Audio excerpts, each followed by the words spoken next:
¿Qué pensarías si yo te dijera que tú estás pagando desde hace varios años para reponer los ahorros que le robaron a muchas personas desde sus cuentas bancarias los mismos bancos? Pues lamento decirte que si vives en México, desde 1995 estamos condenados a pagar por un dinero que nunca vimos. En el video pasado hablamos de cómo un grupo pequeño de 23 familias se enriquecieron con la privatización de empresas estatales mexicanas. Pero la cosa no terminó allí, porque a raíz de eso, de concentrar la riqueza de México en manos de unas cuantas familias de empresarios, se produjo otro de los robos más grandes de la historia moderna, no solo de México, del mundo entero, también conocido como el Fobaproa.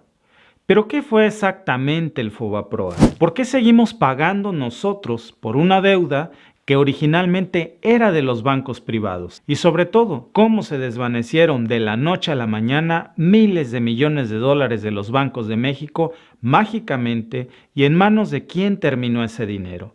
En este video te lo voy a decir. Yo soy Víctor y esto es The Mexican Family. Para tener una visión amplia de lo que fue el Fobaproa y esa famosa deuda, hagamos historia.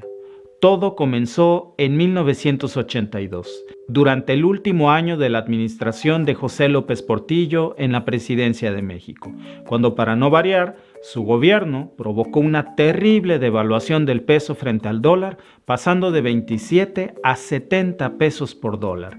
Y López Portillo decretó entonces la expropiación de los bancos, es decir, las instituciones bancarias pasaron de dueños privados a manos del gobierno e impuso un control de cambio para que al año siguiente, ya con la economía en recesión, el ahora nuevo presidente, Miguel de la Madrid, creara el Fideicomiso de Cobertura de Riesgo Cambiario, también llamado FICORCA, al mismo tiempo que le pedía un préstamo al extranjero para intentar aliviar la crisis y refinanciar la enorme deuda externa que tenía México, que era de 100.384 millones de dólares. Pero cuando parecía que las cosas no podían ir peor, llegó el famoso expresidente Carlos Salinas de Gortari al poder. Y apenas se sentó en la silla, comenzó a expropiar todas las empresas de México a precios de remate, como Aeroméxico, Fundidora Monterrey e incluso Telmex, de los que ya hablamos en el anterior video. De nuevo es importante recordar, porque muchos han opinado en los comentarios a raíz del último video, que todo lo que el gobierno toca lo arruina. Pero el problema central aquí en sí no es la privatización de empresas que eran del gobierno, sino el proceso plagado de corrupción por el que se orquestó el segundo robo más grande de México.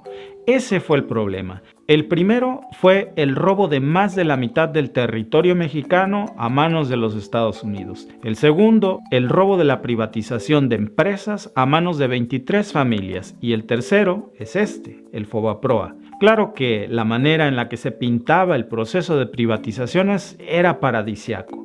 Pedro Aspe, que ejerció como secretario de Hacienda en el sexenio de Salinas, dijo que el gobierno mexicano podría tener una mejor competencia en los mercados y habría más recursos para el sector privado por un lado, y por el otro el gobierno podría tener más recursos para dárselos a la gente. En teoría sonaba como un sueño hecho realidad, ¿no? Pero ¿qué pasó en la práctica? Bueno, como siempre en el discurso todo suena perfecto, pero la realidad es que muchas empresas fueron prácticamente regaladas a grupos particulares que tenían relación con el gobierno, a través de mecanismos de corrupción que malbarataron los bienes del país para regalárselos a sus amigos más cercanos. Ya hablamos de esto en el anterior video, pero por si no lo viste, te recuerdo que mientras la tasa de crecimiento de nuevos millonarios en México ascendía al 85%, convirtiendo a 23 familias en supermillonarias, millones de mexicanos se hundían en la pobreza extrema,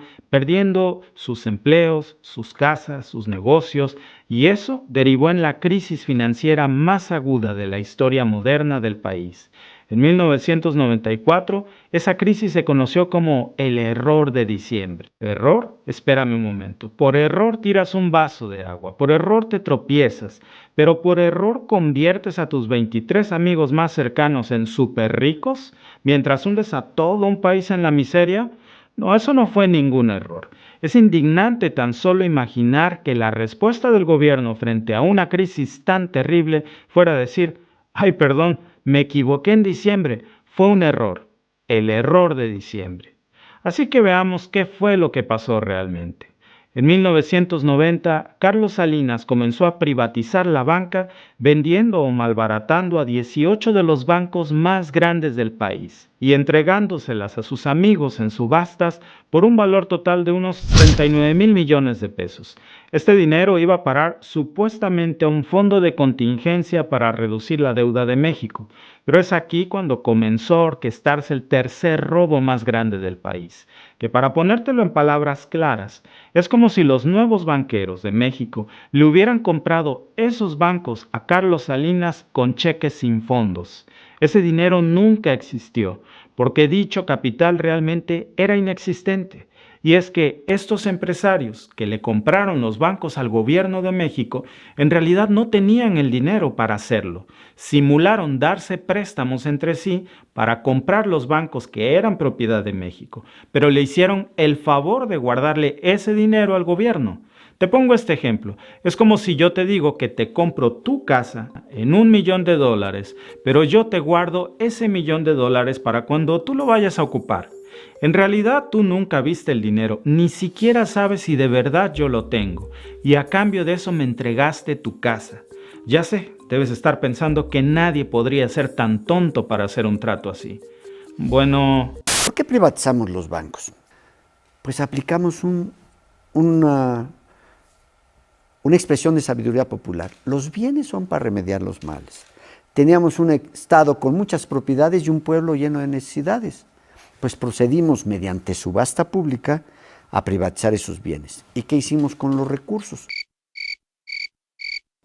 No, de tontos no tenían un pelo. Y si a esto le añadimos el estallido del boom crediticio, en donde los nuevos bancos de papel mexicano le daban préstamos al consumo a casi cualquiera, con tasas de interés que se fueron a las nubes y una deuda externa tremenda, se estaba formando la tormenta perfecta. Y mientras todo eso pasaba, el gobierno de México anunciaba la creación del Fondo Bancario de Protección al Ahorro, también conocido como el desastroso FOBAPROA, que era, en palabras del propio gobierno, un mecanismo seguro para que los ahorradores no perdieran su dinero en caso de que los bancos se quedaran sin liquidez, es decir, que quebraran o que por error extraviaran tu dinero. Pero ¿por qué suponía el gobierno de México que eso iba a pasar? ¿Y por qué no obligaba mejor a los bancos, que ahora eran privados, a contratar aseguranzas internacionales bancarias de privados? No lo hicieron porque cuando tú vas a pedir un préstamo a cualquier lugar, lo primero que te piden son comprobantes de tus ingresos. Y cuando a los nuevos bancos privatizados de México les exigieran sus comprobantes de fondos, simplemente se iban a dar cuenta de que no existían, no había. No tenían fondos. No solo no tenían fondos, sino que iban a usar tu dinero que tenías ahorrado en tus cuentas para otorgar préstamos bancarios enormes a sus propios amigos y a su círculo más cercano para simular esos préstamos. Y había un problema más. En aquel momento el tipo de cambio de México se basaba en una banda cambiaria, es decir, que el Banco de México, también conocido como Banjico, enmarcaba el valor del peso frente al dólar en un rango al que llamaban libre flotación. Y uno de los factores que determinaba esto era el flujo de capital extranjero. Y cuando desde el extranjero comenzaron a sospechar lo que realmente pasaba con los bancos y con las finanzas de México, los dólares simplemente dejaron de llegar al país.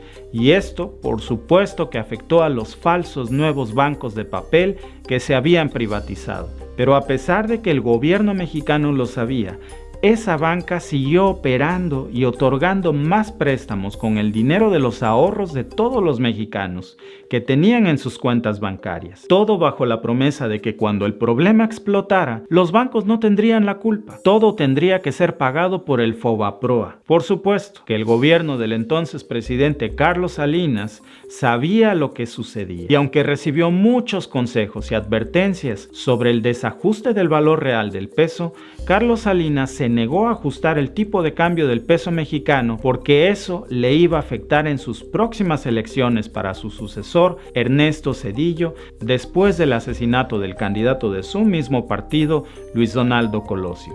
Y una vez que se aseguró que su colaborador, Ernesto Zedillo, se sentaría en la silla presidencial en diciembre de 1994, se anunció que el tipo de cambio ya no estaría definido en esa libre flotación, sino que sería el valor real de la oferta y la demanda internacional. Y esa fue una gran advertencia para que todos los nuevos ricos que ese gobierno había creado cuidaran sus grandes fortunas cambiando sus pesos mexicanos por dólares estadounidenses y se protegieran contra la inevitable devaluación que venía para México, marcando así una fuga de capital enorme. Y finalmente pasó lo inevitable. Ernesto Zedillo fue el encargado de activar el Fobaproa en 1995, pero el robo y la deuda bancaria de los nuevos bancos privatizados era tan grande que ni todo el fondo del Fobaproa alcanzaba para reponer el dinero que había desaparecido de un día para otro. Todo se había esfumado, el dinero de las pensiones, los ahorros de toda una vida que se supone que tenías guardado en el banco. No había nada, ni un centavo. Todo había desaparecido mágicamente. ¿Quién se llevó tu dinero y a dónde? El gobierno de Ernesto Zedillo emitió bonos de deuda pública para comprar la cartera vencida, es decir, para reponer el dinero que mágicamente había desaparecido, por un total de 552.300 millones de pesos. Esa cantidad fue 5 veces más grande que las ganancias que obtuvo el gobierno de privatizar los bancos. Qué terrible negocio para México y qué negocio tan maravilloso para los nuevos banqueros mexicanos. Y para que la gente no se indignara tanto, a ese programa de endeudamiento para reponer el dinero que desaparecieron los nuevos banqueros de México se le llamó Programa de Rescate Bancario. Y con este programa fraguaron otro robo aún peor. Todos los bancos, accionistas y deudores que sí podían pagar sus deudas no lo hicieron y en cambio le pasaron su factura al gobierno, es decir, al Fobaproa. Pero lo cierto es que la propia deuda se pagó en gran parte del dinero de los contribuyentes. ¿Sabes qué quiere decir esto? Que básicamente tus impuestos en México son los que pagan hasta la fecha ese desastre. El gobierno terminó aprobando la compra de basura financiera para salvar a unos cuantos y que sus deudas los pagáramos entre todos los mexicanos. Por eso no fue ninguna sospecha que 14 de los 18 bancos privatizados que se beneficiaron con el tercer robo más grande de México, conocido como Fobaproa, terminaran quebrando. Pero aún hay 4 de esos bancos rescatados por el Fobaproa que existen en esta fecha. ¿Quieres saber cuáles son estos maravillosos bancos? Pues son Bancomer, Banamex, Vital y Banorte. ¡Qué orgullo!, ¿no? Y por supuesto, hay una versión oficial de esta historia, que es muy diferente, la de los economistas y expertos financieros que aseguran que si no se activaba esta solución, la crisis del 94 hubiese sido mucho más grave. O sea que nos hicieron un favor, sosteniendo que además, al representar un tamaño del 11% del total de la economía mexicana, esta tuvo que convertirse en deuda pública en una propuesta que fue aprobada en la Cámara de Diputados en 1998 con 326 votos a favor y 158 en contra, trayendo como consecuencia el aumento de los impuestos y los servicios públicos. Pero a pesar de que la deuda fue manejada por el famoso creado Instituto para la Protección al Ahorro Bancario, también conocido como el IPAB, esto no evitó que en su momento se dieran olas de protestas de muchos mexicanos indignados por estos aumentos grotescos y una terrible crisis por la que salían a las calles a marchar al grito de frases como "el IVA nos quita la comida" y "Robaproa".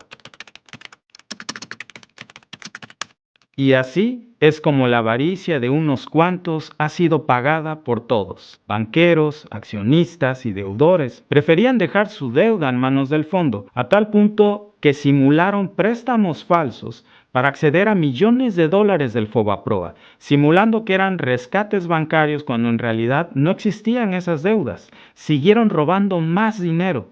Entre los casos destacados están Carlos Cabal Peniche, propietario de Banca Cremi y Banca Unión, Jorge Lankenau, que falleció en el 2012, director general de la banca Confía, y Ángel Rodríguez, alias El Divino, propietario de Banpaís. ¿Te preguntas qué fue de todos estos caballeros que simularon millones de dólares en deuda para recibir dinero gratis del programa de rescate bancario?